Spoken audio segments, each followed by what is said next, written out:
Going to get started. Senate will please come to order. Please join me in a moment of silence in lieu of a devotional today.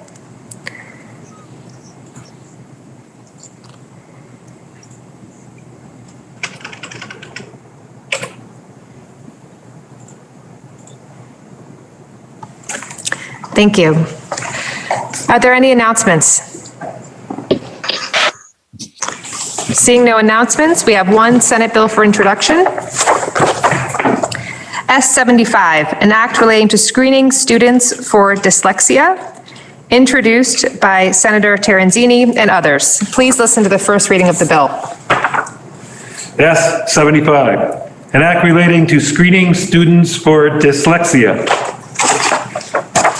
You've heard the first reading of the bill, and the bill is referred to the Committee on Education. We have a House bill for reference, H18, an act relating to sexual exploitation of children, introduced by Representatives Burdett and Representative Grad on February 5th. Please listen to the first reading of the bill. H18, an act relating to sexual exploitation of children. You've heard the first reading of the bill, and the bill is referred to the Committee on Judiciary.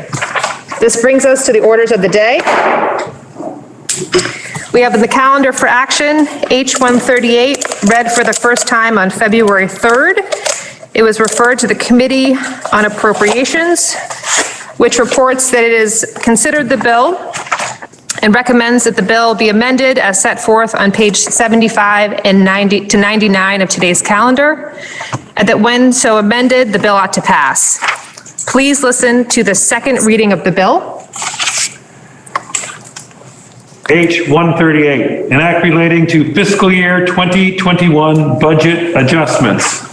And the senator from Caledonia District, Senator Kitchell, is recognized for the report of the Committee on Appropriations.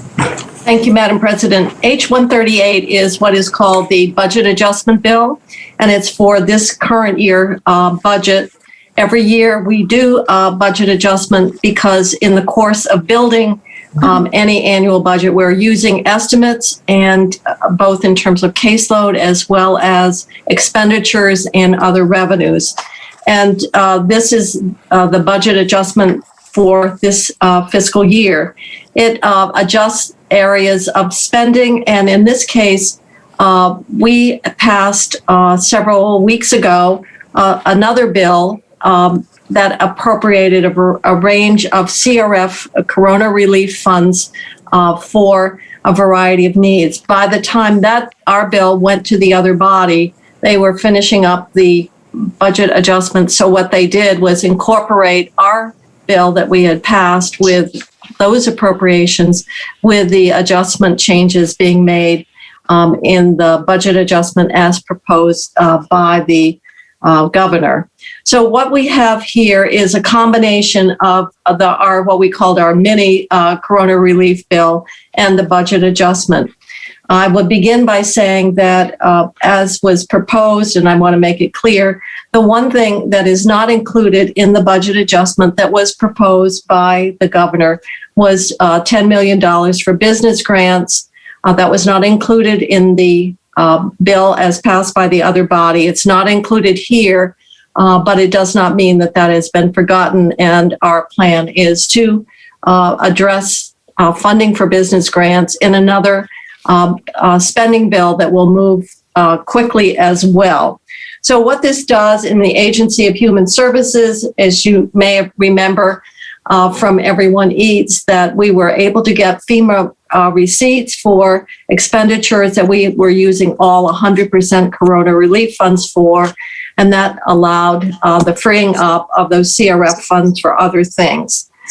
We have in here additional COVID relief expenditures for the Veterans Home. We increased the caseload in Medicaid and the subsidized adoption caseload. And they have more children in foster care with very high acuity mental health needs. And those costs have been recognized, as well as there has been an increase in the state-funded general assistance burials No one knows exactly why that is, but the number of burials are up. We also know that because of the pandemic and with the other money coming in, there are caseload savings in terms of the estimated number of families anticipated needing reach-up assistance, as well as child care subsidy programs. So there were some identified savings as this year has gone on, and we have the benefit of actual experience. There are funds in here to support the renovation of a facility to replace what was Woodside, and we have included $2 million in this budget that would fund the renovation costs, assuming that proposal moves forward. So this would be money that would be available for a replacement facility for our youth. That because the Woodside facility has not been operating and does not have children there now, and the plan is to replace the facility, although this is still a work in progress.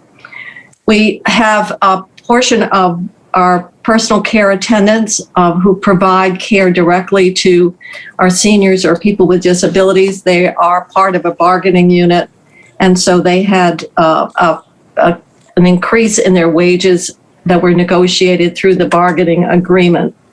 We also are fortunate that the higher federal match for Medicaid has continued, and what we're doing is leaving those funds for carry forward so that we can use them, and they are part of the receipts that have been anticipated in some of the one-time proposals for this coming federal for state fiscal year 22 budget consideration.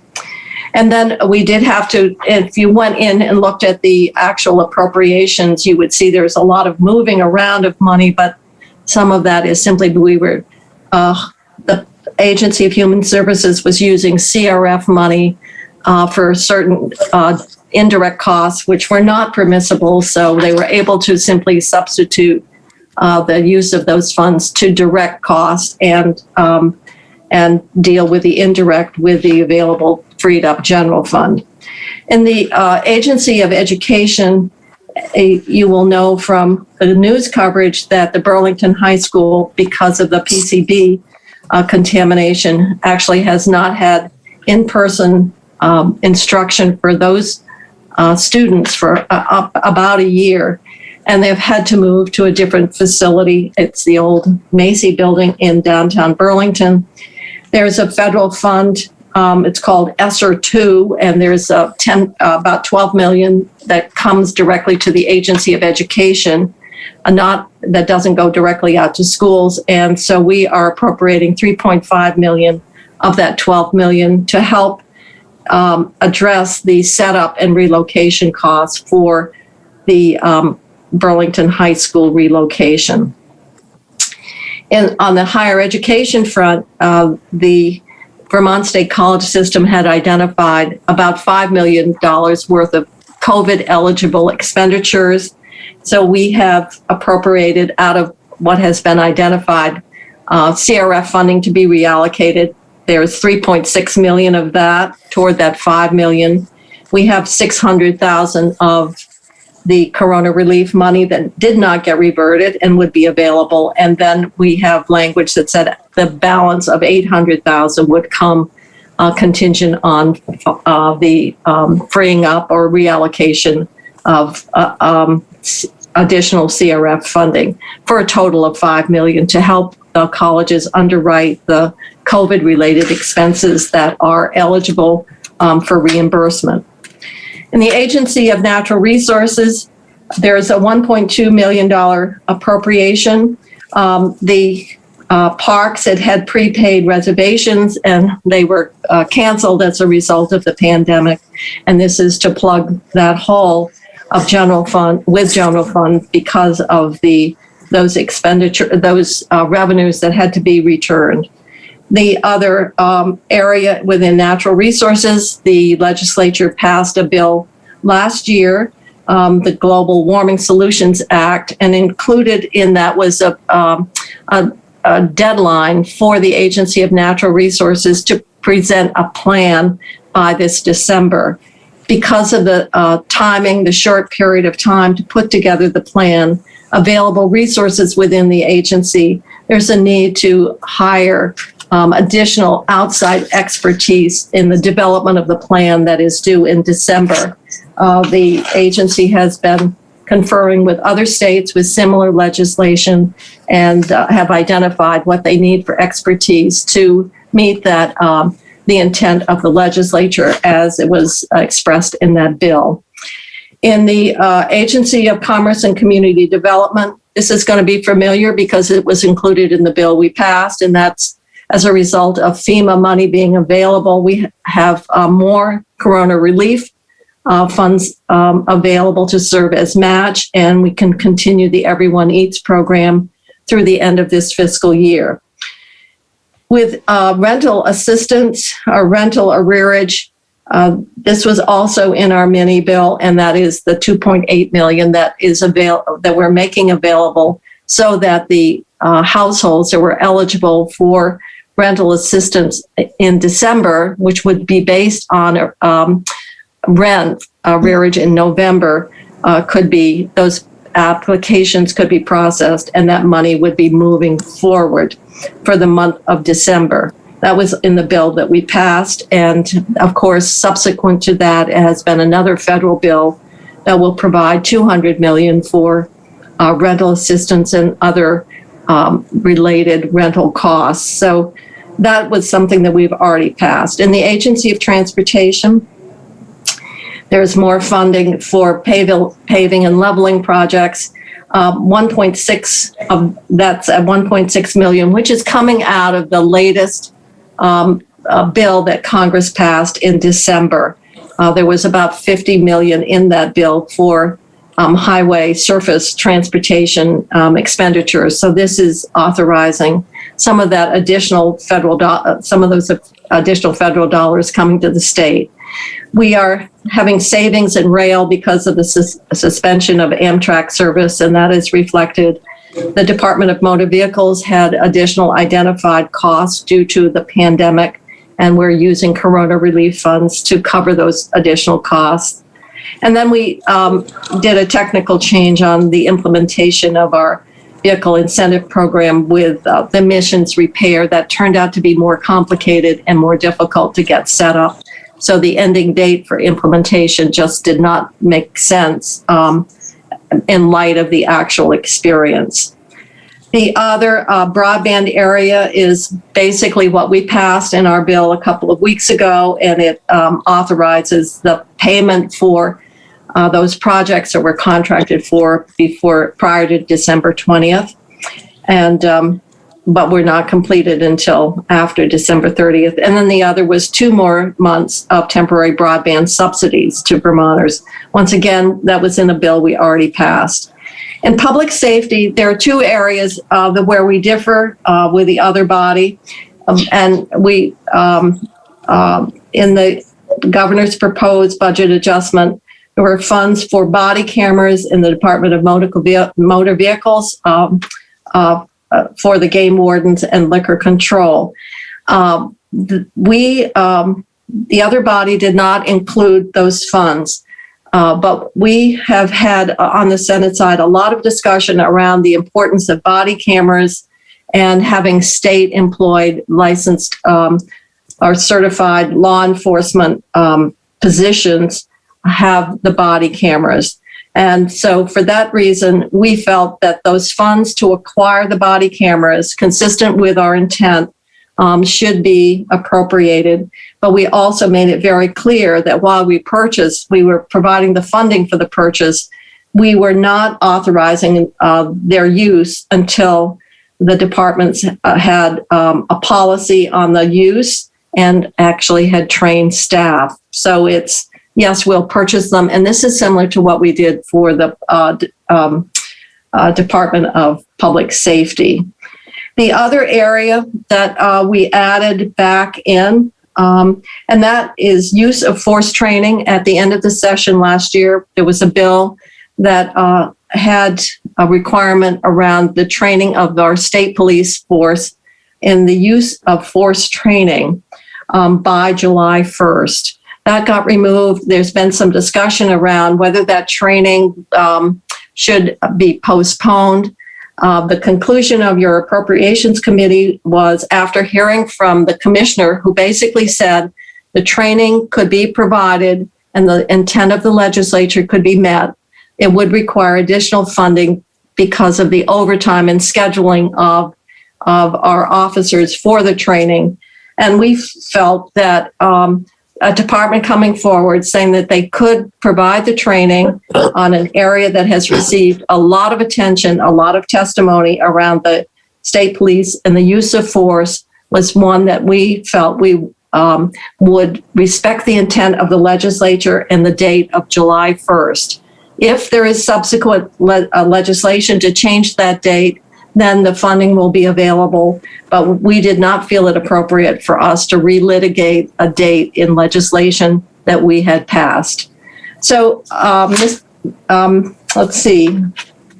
I think in essence, I've gone through the highlights. I've provided a 2-page summary so that everyone had an opportunity to see what was in the budget adjustment. As I say, there's a lot of number changes simply because money got moved, or we had to use CRF or general fund, and that makes for a lot of changes in terms of numbers. But in terms of the substance, I would say that I believe the 2-page summary was an attempt to bring out what we feel are really the important parts of the bill, as well as where your Senate Appropriations Committee has made changes, or where, in fact, the bill is reflective of the bill that we passed quite recently authorizing spending. The committee vote on the bill was 7-0-0, and we hope you'll concur. Thank you. Thank you, Senator. The question is, shall the Senate propose to the House to amend the bill as recommended by the Committee on Appropriations?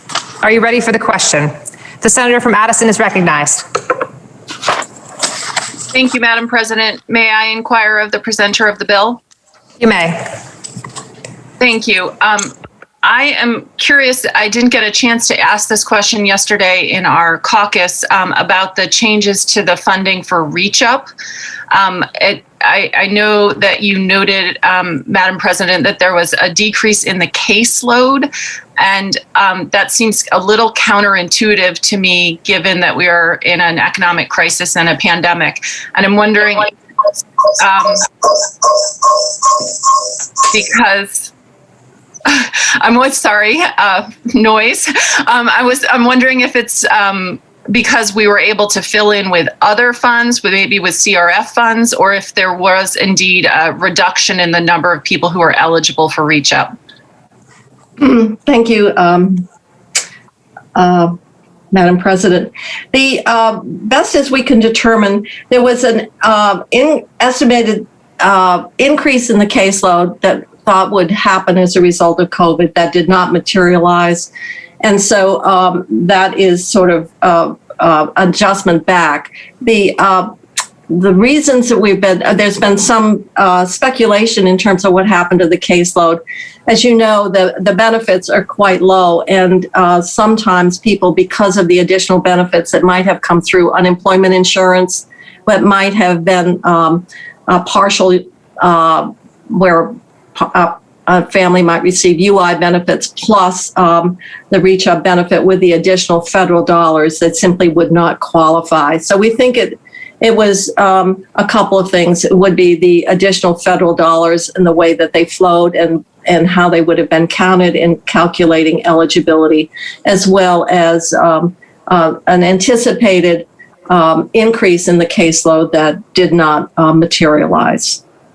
Okay, I thank you for noting the level of the benefits, because I know that has been an ongoing issue that we've heard over the years, that we are not fully funding the Reach Up program at the level that is sufficient And so seeing these reductions seems counterintuitive to me. And it does seem like we should be looking at that to figure out moving forward how to make sure that we're providing the benefit levels that are appropriate. So just would like to note that. Thank you, Madam President. Madam President, may I respond? You may. Well, there are two things here. This is the fact that fewer families are participating. We do not at all alter or reduce the benefits, which I will admit, and we have been concerned that the benefits are very low and have not been adjusted, except for several times, which I will say has been at the initiative of of our committee.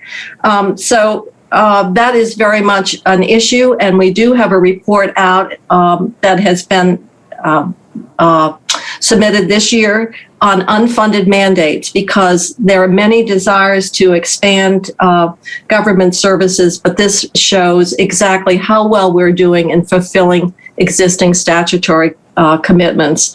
So I would say that in the area of the assistance that we provide to these families, the amount under the grant system is substantially less than the articulated standard of need. But I want to make it clear, we did provide through CRF additional benefits to the population, to the caseload. I believe there were two appropriations as well. And so this in no way alters that base benefit. It's just simply fewer households came on to the caseload than was initially estimated. Thank you, Senator. Are you ready for the question? All those in favor signify by saying aye. Aye. Aye.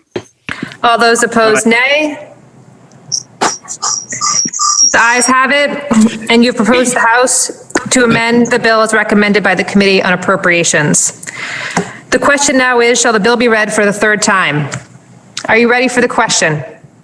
If so, please unmute. Senator from Windham is recognized. Thank you, Madam President. This budget adjustment, like all the other budget adjustments that we do here in the legislature, are not the kind of bills that tend to grab the headlines, but this work is critically important. And I just want to highlight for folks that the budget adjustment, much like the budget, reflects the work of the people. And so many of the things that the Senator from Caledonia just spoke to speaks to our values as Vermonters, making sure that people have financial assistance for burials, making sure that our food systems are strong at this time, seeing that there's a need in Burlington because of the PCBs at the high school, and stepping up and making sure those students have safe places to go for their education. Making sure that we are putting money into rental assistance. All these things speak to our values as Vermonters. The other thing that I was reflecting on while the Senator from Caledonia was giving her presentation is I get to look at all of you on this screen. It's very different. I wish that you were here with me in the chamber. But what I love is I get to see all of you in your homes as Vermonters. I get to see your curtains, and I get to see your wallpaper, and I get to see that you are just like the people that you serve. So it struck me that you today passing this bill that most Vermonters will never know even happens speaks to the values that we hold so dearly. So thank you for all the work that happened in appropriations and all the committees that gave testimony to make sure that this was ready to be passed today. Thank you very much, Madam President. Thank you, Senator. Are you ready for the question? If so, please unmute. All those in favor signify by saying aye. Aye. Those opposed, nay. The ayes have it, and you've ordered third reading of H 138. This completes the orders of the day. The Senator from Windham is recognized. Thank you, Madam President. Pending announcements, I move that the Senate stand in adjournment until Thursday, February 11th at 1 p.m. The senator from Wyndham has moved that subject to any announcements, the Senate do adjourn until Thursday, February 11th at 1 p.m. Are there any announcements? The senator from Addison is recognized. Thank you, Madam President. Senate Natural Resources and Energy will meet tomorrow starting at 9, not our regular starting time. Thank you, Senator. The senator from Wyndham is recognized. Thank you, Madam President. Senate Government Operations will meet at 1:30. Thank you. The senator from Caledonia is recognized. Thank you, Madam President. Institutions will meet at 1:35. And by way of personal privilege, Madam President, I would like to announce that today our friend and colleague, Senator Baruth, is celebrating his 59th birthday. Madam President, normally I would ask us to sing, but we are on YouTube, and to preserve the dignity of the Senate, I'll forego that at this time. Thank you, Madam President. Happy birthday, Senator Baruth. Are there any other announcements? The senior senator from Caledonia is recognized. Thank you, Madam President. Senate Appropriations will meet at 1:30, and I won't guarantee that we will sing happy birthday to our committee member, Senator Baruth. The senator from Washington is recognized. Thank you, Madam President. Senate Finance will meet at 1:35. Thank you, Senator. The senator from Bennington is recognized. Thanks, Madam President. Senate Education will meet at 1:40. Thank you. Are there any additional announcements?